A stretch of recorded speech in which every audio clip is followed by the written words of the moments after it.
ಈ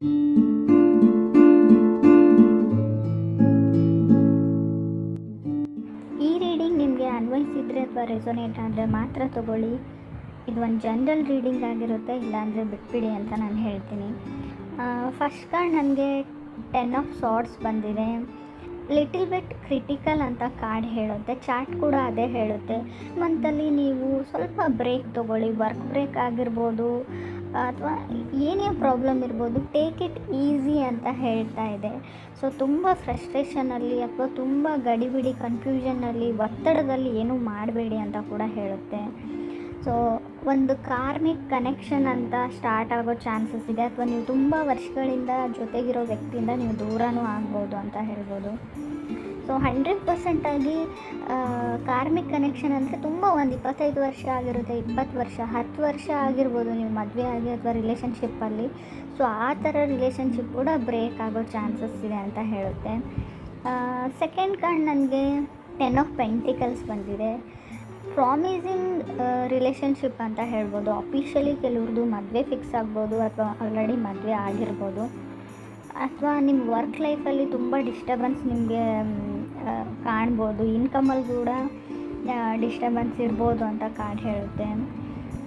ನಿಮ್ಮ X husband ಅಥವಾ ಆಲ್ರೆಡಿ ನೀವು ಡಿವೋರ್ಸ್ ಆಗಿದೆ ಅಥವಾ ಆಲ್ರೆಡಿ ನೀವು ರಿಲೇಷನ್ಶಿಪ್ಪಲ್ಲಿ ಇದ್ದುಬಿಟ್ಟು ಬ್ರೇಕಪ್ ಆಗಿ ತುಂಬ ವರ್ಷ ಆಗಿರಲಿ, ಸೊ ಆ ಥರ ಇರೋ ವ್ಯಕ್ತಿಗಳು ಮತ್ತೆ ಸರ್ಫೇಸಿಗೆ ಬರ್ಬೋದು. ನಿಮ್ಮ ಎಕ್ಸ್ ಹಸ್ಬೆಂಡು ಅಥವಾ ವೈಫು ನಿಮ್ಮ ಜೊತೆ ಮಾತಾಡ್ಬೋದು ಅಥವಾ ನಿಮಗೆ ಸಿಗ್ಬೋದು ಅಂತ ಕೂಡ ಕಾರ್ಡ್ ಹೇಳ್ತಾ ಇದೆ. ಥರ್ಡ್ ಕಾರ್ಡ್ ನನಗೆ 4 ಆಫ್ ಸಾರ್ಡ್ಸ್ ಬಂದಿದೆ. ಮೇ ಬಿ ನೀವು ಒಂದೇ ಪ್ಲೇಸಲ್ಲಿ ಕೆಲಸ ಮಾಡೋರಾಗಿರ್ಬೋದು ಅಥವಾ ಒಂದೇ ಸ್ಕೂಲ್ ಅಥವಾ ಕಾಲೇಜಲ್ಲಿರ್ಬೋದು. ಸ್ಟಾಕರ್ಸ್ ಅಂತ ಹೇಳ್ತೀವಿ, ಯಾವಾಗಲೂ ನಿಮ್ಮನ್ನು ಗಮನಿಸ್ತಾ ಇರ್ತಾರೆ, ನೀವೇನು ಮಾಡ್ತೀರಾ, ನಿಮ್ಮ ಬಗ್ಗೆ ಅಸೂಹೆ ಪಡೋರು ಕೂಡ ಜಾಸ್ತಿ ಆಗ್ಬೋದು ಅಂತ ಹೇಳುತ್ತೆ. ಜಲಸಿ ಅಂತ ಹೇಳ್ಬೋದು, ಹೊಟ್ಟೆ ಕಿಚ್ಚು ಅಥವಾ ಹೊಟ್ಟೆ ಉರಿ. ಸೊ ಅವ್ರು ಯಾರೋ ಏನೋ ಹೇಳ್ತಾರೆ ಅಂತ ನೀವೇನು ಮಾಡಬೇಕು ಅಂತ ಅಂದ್ಕೊಂಡಿರಾ ಅದನ್ನು ಮಾಡಿ. ಮೇ ಬಿ ನೀವು ಬೇರೆಯವರಿಂದ ಇನ್ಫ್ಲೂಯೆನ್ಸ್ ಆಗಿ ನಿಮ್ಮ ದಾರಿನ ನೀವು ಚೇಂಜ್ ಮಾಡ್ಕೊಳ್ಳೋವಂಥ ಚಾನ್ಸಸ್ ಕೂಡ ಅಲ್ಲಿದೆ ಅಂತ ಹೇಳ್ತಾ ಇದೆ. ನಿಮಗೊಂದು ವೇಕಪ್ ಕಾಲ್ ಥರ ಬರ್ಬೋದು, ನಾನೇನೂ ಮಾಡಿಲ್ಲ ಲೈಫಲ್ಲಿ, ಒಂದು ಮೋಟಿವೇಶನ್ ಥರ ಕೂಡ ಸಿಗ್ಬೋದು, ಏನಾದರೂ ಮಾಡಬೇಕು ಅಂತ ಅನಿಸ್ಬೋದು. ಇಷ್ಟೆಲ್ಲ ಹೇಳಿದರೂ ಕೂಡ ಸ್ವಲ್ಪ ಕ್ರಿಟಿಕಲ್ ಮಂತ್ ಅಂತ ನಾನು ಹೇಳ್ತಾ ಇದ್ರು ಕೂಡ ರಾಶಿಯವರಿಗೆ ಮುಂದೆ ಬರೋ 18 ಮಂತ್ಸ್ ಕೆಲವ್ರು ಮಾತ್ರ ತುಂಬ ಲಕ್ನ ತಂದುಕೊಡುತ್ತೆ. ಸ್ಟ್ರೋಕ್ ಆಫ್ ಲಕ್ ಅಂತ ನಾನು ಕರಿತೀನಿ. ಬಟ್ 4th ಕಾರ್ಡ್ ನನಗೆ ಮೂನ್ ಕಾರ್ಡ್ ಇದೆ. ಸೊ ಯಾವಾಗ ಸ್ಟ್ರೋಕ್ ಆಫ್ ಲಕ್ ಅಂದರೆ ಮೂನ್ ಕಾರ್ಡ್ ಇರೋದ್ರಿಂದ ನಿಮ್ಮ ಸುತ್ತಮುತ್ತ ಇರೋರು ಏನಾದರೂ ವಿಷಯನ ಹೈಡ್ ಮಾಡ್ತಾ ಇರ್ಬೋದು ಅಥವಾ ನೀವು ತುಂಬ ವಿಷಯಗಳನ್ನ ಮುಚ್ಚಿಡ್ತಾ ಇರ್ಬೋದು ಯಾರಿಂದನೋ. ಸೊ ಸ್ವಲ್ಪ ನೀವು ಕ್ಲಿಯರ್ ಆಗಿರಿ, ಏನೂ ಮುಚ್ಚಿಟ್ಕೊಳ್ಬೇಡಿ, ಟ್ರೂ ಟು ಯುವರ್ ಸೆಲ್ಫ್ ಅಂತ ಕೂಡ ಕಾರ್ಡೇ ಹೇಳ್ತಾ ಇದೆ. ಸ್ವಲ್ಪ ಸೆಲ್ಫಿಶ್ ಕೂಡ ಆಗಿ ನಿಮಗೋಸ್ಕರ ನೀವೇನಾದರೂ ಮಾಡ್ಕೊಳ್ಳಿ ಅಂತ ಕೂಡ ಕಾರ್ಡ್ ಹೇಳ್ತಾ ಇದೆ. ಚಾನ್ಸಸ್ ಇದೆ, ಫಾರಿನ್ ಟ್ರಾವೆಲ್ ಮಾಡೋ ಚಾನ್ಸಸ್ ಇದೆ ಅಂತ ಹೇಳ್ಬೋದು. ನಿಮಗೆ ನೀವೇ ಮೋಸ ಮಾಡ್ಕೊಳ್ಬೇಡಿ ಅಂತ ಕೂಡ ಚಾರ್ಟು ಹೇಳ್ತಾ ಇದೆ, ಕಾರ್ಡು ಹೇಳ್ತಾ ಇದೆ. ಯಾಕೆ ಅಂತ ಗೊತ್ತಿಲ್ಲ, ತುಂಬ ಮುಂದೆ ಬರೋ ನಿಮ್ಗೆ ಯಾವುದಾದ್ರೂ ಅವಾರ್ಡ್ ಬರ್ಬೋದು, ಎಂಪ್ಲಾಯ್ ಆಫ್ ದಿ ಇಯರ್ ಆಗ್ಬೋದು, ಕೆರಿಯರಲ್ಲಿ ವರ್ಕ್ ಲೈಫಲ್ಲಿ ಅಂತ ಕೂಡ ಹೇಳ್ತಾ ಇದೆ.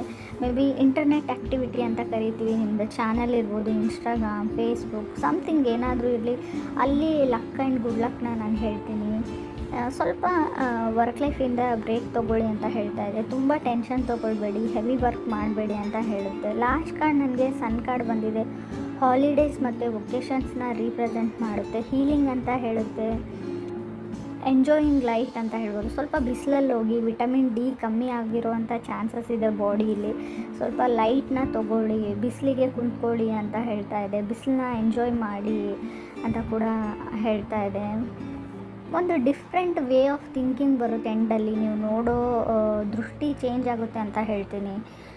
ಜನಗಳನ್ನ ಜಡ್ಜ್ ಮಾಡೋದು ಅಥವಾ ಈ ಜಗತ್ತನ್ನ ಜಡ್ಜ್ ಮಾಡೋ ರೀತಿ ಕೂಡ ಚೇಂಜ್ ಆಗುತ್ತೆ ಅಂತ ನಾನು ರಾಶಿಯವರಿಗೆ ಹೇಳ್ತೀನಿ. ಸ್ವಲ್ಪ ಚಾಲೆಂಜಿಂಗ್ ಇದೆ, ಬಟ್ ಅಷ್ಟೇ ಚೆನ್ನಾಗಿದೆ ಅಂತ ಕೂಡ ಚಾರ್ಟ್ ಹೇಳ್ತಾ ಇದೆ.